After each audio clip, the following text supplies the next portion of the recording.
புதுச்சேரி அரசும் ஒவ்வொருத்தரும் போடுற நிபந்தனைகள்லாம் பயங்கர ஆச்சரியமா இருக்கு. சேர் போடக்கூடாது, கர்ப்பிணிகள் வரக்கூடாது, பெண்கள் வரக்கூடாது, குழந்தைகள் வரக்கூடாது, விஜய் வரக்கூடாதுன்னு சொல்லிடலாம் சிம்பிளா.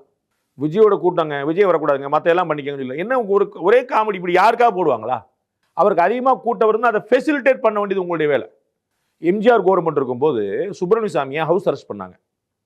அப்போ என்னங்க பிரச்சனைன்னு வரும்போது அவருக்கு வந்து பாதுகாப்பு இல்லை, உயிருக்கு அச்சுறுத்தல் இருக்கு அப்படின்னாங்க. சுப்ரீம் கோர்ட் வரைக்கும் கேஸ் போச்சு. அப்போ சொன்னாங்க, ஏங்க அவருக்கு உயிருக்கு அச்சுறுத்தல் இருக்குன்னு யார் மூலமா அச்சுறுத்தல் இருக்கோ அவங்கள பிடிச்சி உள்ள வைங்க. யாருக்கு உயிருக்கு அச்சுறுத்தல் அவரை பிடிச்சி உள்ள வைக்கிறீங்க? உங்களுக்கு புரியுங்களா? இவரை கொல்ல பார்க்கறான்னு யார் கொல்ல பார்க்கறானோ அவனை பிடிச்சி உள்ள வைப்பீங்களா? இவரை கொன்றுவாங்க அப்படின்னு சொல்லி இவரை உள்ள வைப்பீங்களா? இதுதான் கேள்வி. அப்ப திரு விஜய் அவர்களால் கூட்டம் சேருதுன்னு ஃபெசிலிட்டேட் பண்ண வேண்டியது உங்களுடைய வேலை. நீங்க என்ன கண்டிஷன் போடலாம்? எப்பா உள்ளரங்க கூட்டம் போடாத, பெரிய திடலா போடு, 5 லட்சம் பேர் தாங்குற மாதிரி திடல் போடு, நீ பண்ணிக்கோ. அவர் வரக்கூடாது, இவர் வரக்கூடாது, போகக்கூடாது, நிற்கக்கூடாது, உட்காரக்கூடாது, சேர் போடக்கூடாது, பாத்ரூம் வைக்கக்கூடாது.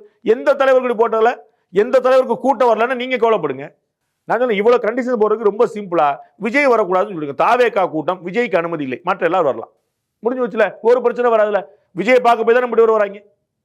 விஜய்க்கு நாங்கள் அனுமதி கொடுக்க முடியாது, விஜய் தவிர எல்லாரும் பேசிக்கங்கப்பா போட்டுருங்க. இதோட எளிமையான ஒரு திட்டம் இருக்க முடியும்.